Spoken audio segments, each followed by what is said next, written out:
তুমি কি রিয়েলিস্টিক কাজ করতে চাও, রিয়েলিস্টিক ছবি করতে চাও, কিন্তু হচ্ছে না, তাই তো?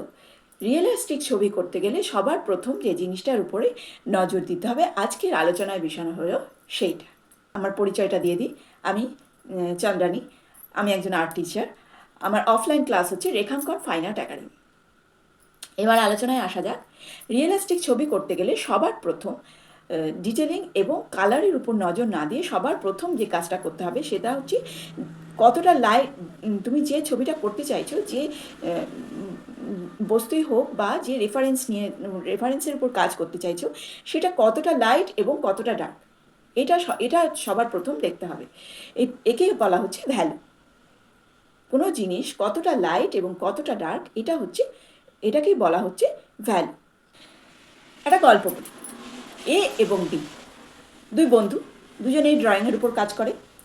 এ দুজনে পেন্টিং করেছে। এ ডিটেলিং করেছে, অনেক সময় দিয়েছে, কালার করেছে, সব করেছে তার ছবিতে, সব অ্যাড করেছে, ডিটেলিং অ্যাড করেছে, কালার অ্যাড করেছে। আর বি ডিটেলিংয়ের উপর কাজ করেনি, ও ড্রয়িংয়ের উপর কাজ করেছে, ড্রয়িং যাতে ঠিকঠাক হয়, ড্রয়িং ভ্যালু এইগুলোর উপর কাজ করেছে। এ এত সময় দেওয়ার পরেও, ডিটেলিং করার পরেও ওর ড্রয়িংটা কিন্তু রং রং হয়েছে। আর বিয়ের কাজ কিন্তু রাইট হয়েছে, কারণ বি ভ্যালুর উপরে কাজ করেছিল। এ ডিটেলিংয়ের উপর কাজ করেছে কিন্তু ভ্যালুর উপর কাজ করেনি, আর বি ভ্যালুর উপর কাজ করেছিল, সেই জন্য তার ড্রয়িংটা হয়ে গেছে রাইট। তোমরাও যখন কোনো কাজ করবে সবার প্রথম ড্রয়িং এবং ভ্যালুর উপর কাজ করতে হবে, তারপর ডিটেলিং পরে আসছে।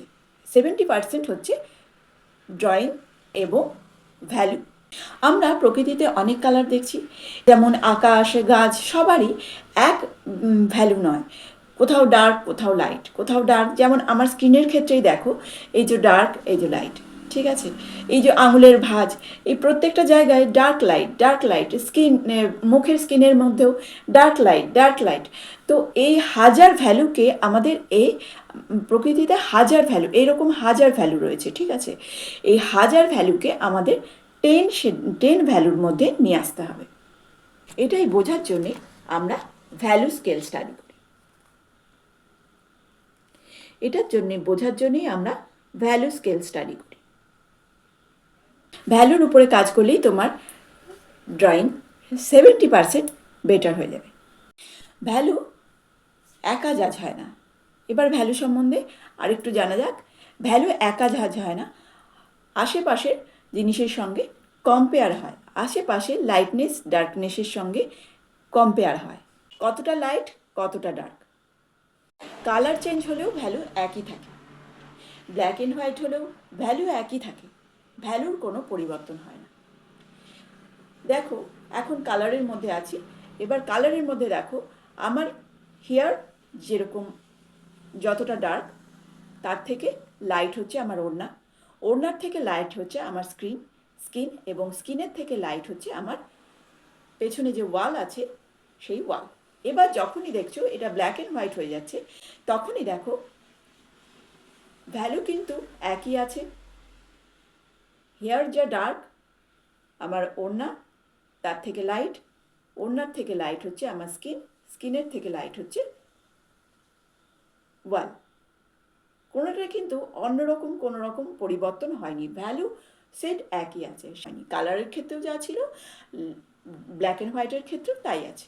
যদি মিডিয়াম যদি চেঞ্জ হয়, সে ওয়াটার কালার হোক, অয়েল হোক, অ্যাক্রিলিক হোক, যেটাই হোক, মিডিয়াম চেঞ্জ হলেও কিন্তু ভ্যালু চেঞ্জ হবে না। ডার্ক ডার্কের জায়গায় থাকবে, লাইট লাইটের জায়গায় থাকবে। প্রসেস চেঞ্জ হবে কিন্তু ভ্যালু চেঞ্জ হবে না। আশা করি কিছুটা বুঝতে পেরেছ। এবার আরও বিস্তারিতভাবে জানতে হলে আমার পরবর্তী ভিডিওগুলো তোমাকে দেখতে হবে। আমি ভ্যালু নিয়ে আরও পরবর্তী ভিডিওতে অবশ্যই আসব। তো এরকম ইনফরমেটিভ ভিডিও পেতে আমার চ্যানেলটা অবশ্যই সাবস্ক্রাইব করে নাও। এখন আজকের মতো এখানেই শেষ করছি। আর একটু লাইক কমেন্ট দিয়ে আমাকে একটু এনকারেজ করো, যাতে আমি তোমাদের আরও এরকম ইনফরমেটিভ ভিডিও নিয়ে এসে তোমাদের উপকার করতে পারি।